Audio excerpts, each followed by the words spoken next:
장관님, 예, 일병 말씀하십시오. 사망 사건 아시죠? 예, 처음에 만두 먹다 질식했다고 발표가 됐어요. 예, 그렇습니다. 근데 진짜 그랬나요? 그렇지 않았습니다. 그렇죠? 지속적인 괴롭힘과 집단 폭행으로 사망을 한 사건이죠. 네, 그렇습니다. 자, 이해람 중사 사건 아시죠? 예, 이해람 중사는요, 본인의 억울함을 풀어줄 수 있는 수사가 시작된 후 이틀 만에 수사가 시작됐는데 스스로 목숨을 끊습니다. 그리고 자신이 자살하는 그 상황을 직접 핸드폰으로 촬영해서 가족들에게 남깁니다. 왜 그랬을까요? 수사가 시작됐는데, 정작 수사가 시작됐는데 왜 그랬을까요? 그 이유를 제가 뭐 단정적으로 말씀드리기는 제한됩니다.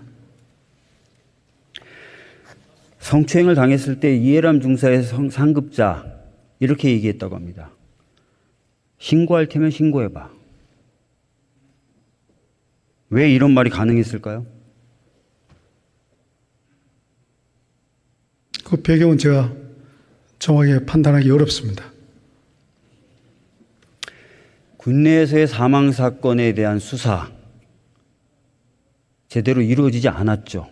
오히려 군에서의 치부를 가린다 라는 등의 이유로 계속해서 왜곡돼 왔고, 가해자 역시도 그걸 믿었기 때문에 이해람 중사에게 이런 말을 자신 있게 할 수 있었고, 이해람 중사는 아까 말씀드린 대로 수사가 시작됐지만 절망 속에 목숨을 끊을 수밖에 없었습니다.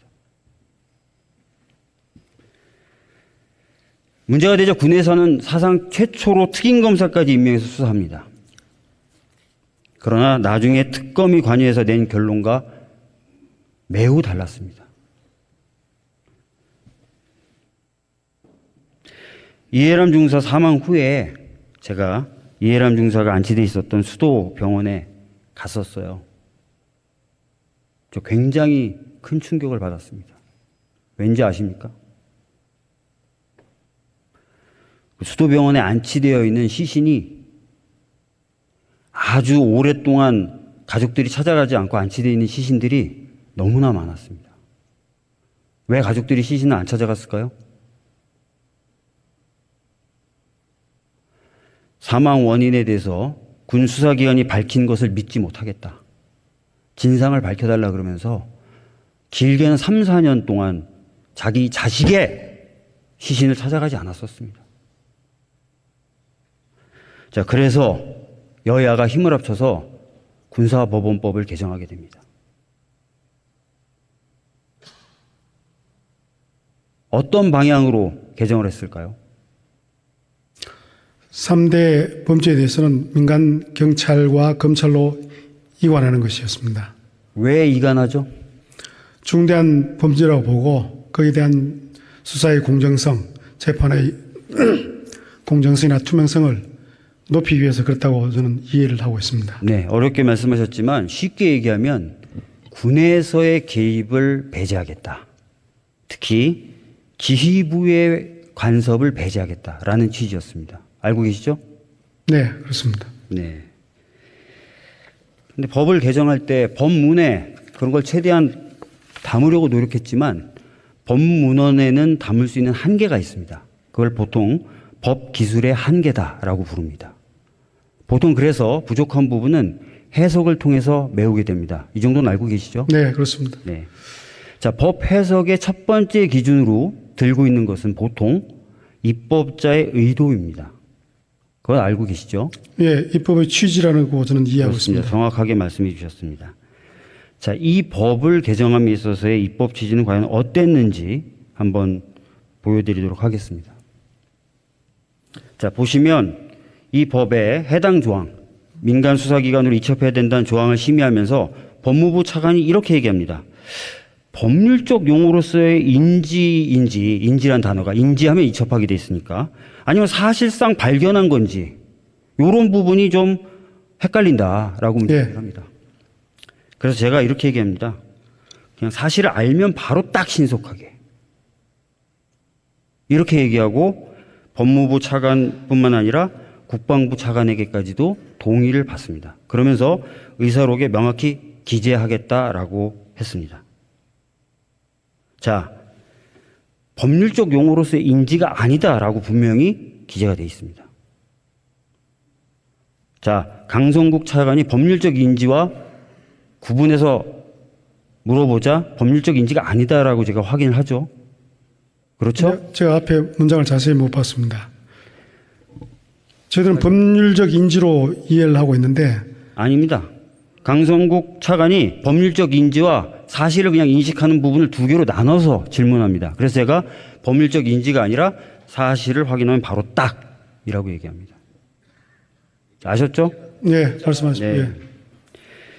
자, 바로 딱 신속하게. 바로도 아니고 딱도 아니고 신속하게도 아니고 바로 딱 신속하게입니다. 그리고 범죄 사실을 알면 바로 딱 신속하게입니다. 예, 자, 장관님, 범죄 사실을 아는 주체가 누굽니까 여기서? 아는 주체는 우리 군 수사위원입니다. 그렇죠. 예, 초기 조사는 군 맞습니다. 수사위원이 하기 때문에 예, 그렇습니다. 규정도 판단하는 그렇게 돼 있고 거예요. 법문도 그렇게 돼 있습니다. 예, 그렇습니다. 수사기관이 예, 사실을 알면 바로 딱 신속하게입니다. 예, 그렇습니다. 예. 장관이 알면입니까? 아닙니다. 부대장이 알면입니까? 그렇지 않습니다. 그죠? 수사기관이 예, 수사기관 알면 됩니다. 알면 바로 그러나- 딱 신속하게죠? 그러나 그 사망 사건이 범죄 사실이 있는지, 범죄 혐의가 있는지 없는지 판단하기 위해서는 기본적으로 조사를 해야 되지 않습니까?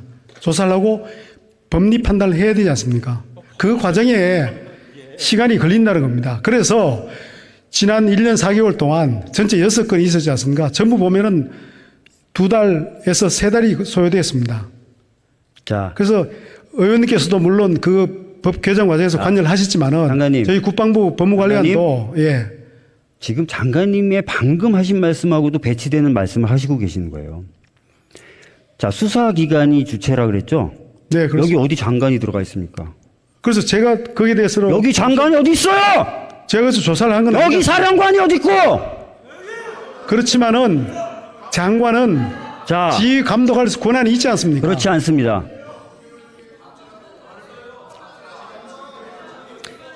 많은 분들이 장관에게 또는 사령관에게 그런 명령 권한이 있다는 말씀을 반복적으로 하세요. 장관님, 법률이 우위입니까? 장관의 명령이 우위입니까? 법률이 위입니다. 예. 당연하죠? 예, 그렇습니다. 법률이 뭐라고 돼 예, 있어요? 법에 근거해서 명령을 하는 겁니다. 예, 법률이 여기 뭐라고 돼 있어요? 아까 제가 규정도 보여드리고 했잖아요. 거기 장관이 판단할 수 있다고 돼 있어요. 아니, 그런 말씀하신 내용은 대로 없지만은 수사기관이 예. 사실을 알면 바로 딱 신속하게 하게 돼 있죠. 근데 개정된 군사법원법에 따르면은 장관도 지휘 감독할 권한이 있습니다. 아닙니다. 예. 아니라니까요. 제가 명시적으로 그 법의 각군 참모총장과 개정 취지에 대해서 해병대 말씀을 사령관을 드렸습니다. 통해서 지휘 감독한다고 자, 되어 있습니다. 그거는 수사 권한이 군사 경찰이나 군 검찰에게 있을 때의 경우를 얘기하는 겁니다. 지휘가 가능하다는 것. 이것은 관할의 문제예요. 관할로 이미 사망 사건의 경우에는 군의 관여권이 없어요. 그래서 거기에 대해서 어떠한 지시나 아닙니다. 판단도 하실 수가 없어요. 의원님, 모든 사망 사건에 대해서 군의 관할권이 없는 건 아니지 않습니까? 3대 범죄에 대해서만 없는 것이고 나머지 군이 하는 군이 겁니다. 사망한 사건의 경우에 예. 그 경우에 관할권이 없어요.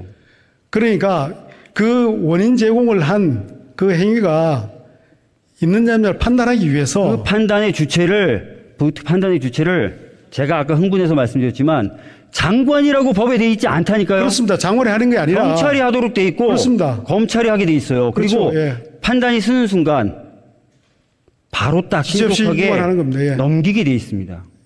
그렇습니다. 여기 장관이 뭘 어떻게 할 수 있고 차관이 뭘 어떻게 할 수 있고 사령관이 뭘 어떻게 할 수 있어요. 근데 오해하시는 부분은 저겁니다. 오해요? 예, 제가 저 말씀드린 법을 제가 대표 발의했고요. 예. 제가 법을 심사한 게 저고요. 저 법 심사할 당시에 저한테 수많은 장성들이 전화했어요.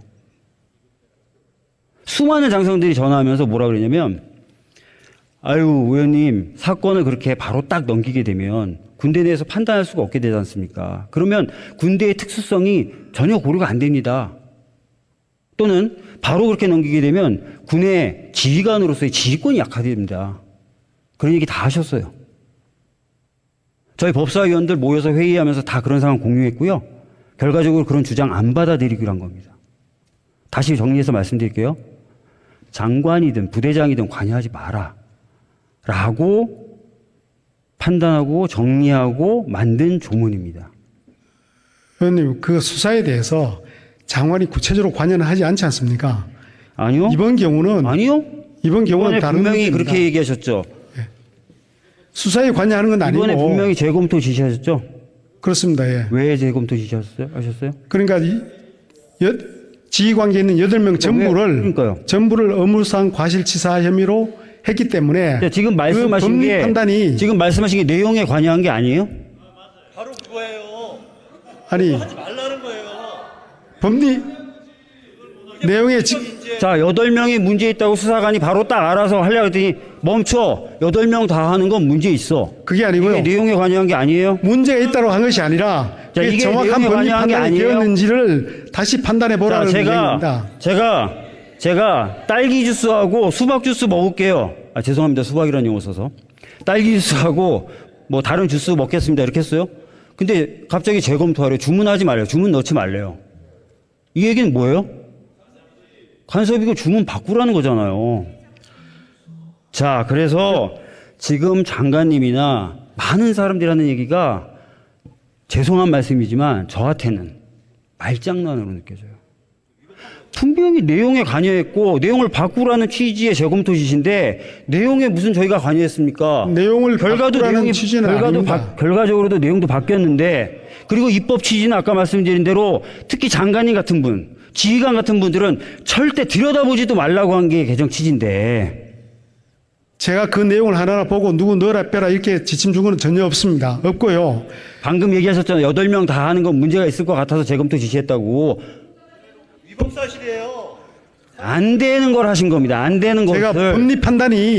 법리 판단이 정확한 것인지 자, 다시 한번 검토할 필요가 있다고 판단합니다. 장관님 스스로도 앞뒤가 안 맞는 말씀을 하고 계시다는 걸 다시 한번 확인할 수 있었습니다. 장관님 들어가 주시고요.